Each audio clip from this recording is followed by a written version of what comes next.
On peut mettre en place des aménagements pédagogiques, matériels ou organisationnels visant à intégrer pleinement les enfants TSA dans le milieu scolaire. En voici quelques propositions. Sensibiliser le corps enseignant à la pathologie de l'enfant.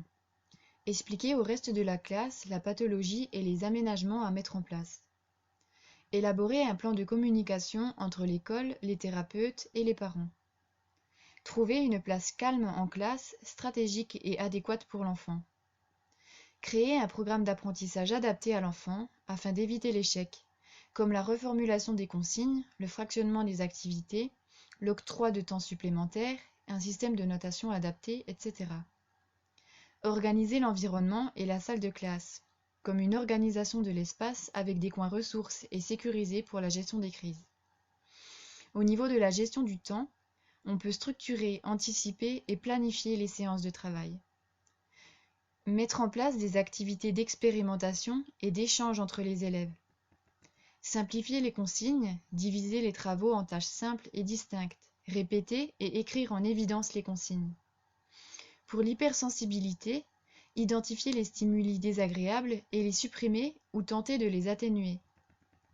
Au niveau de la planification du temps, on peut créer un outil personnalisé pour l'enfant, comme un planning de la semaine ou un emploi du temps journalier, via l'utilisation d'images, de pictogrammes, de photos des lieux, des personnes, etc.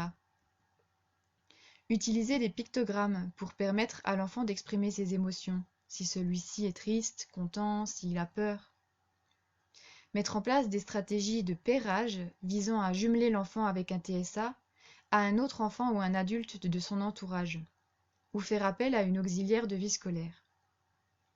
Permettre l'intégration de l'enfant en le faisant participer à la vie de classe, comme par exemple en distribuant les polycopiés.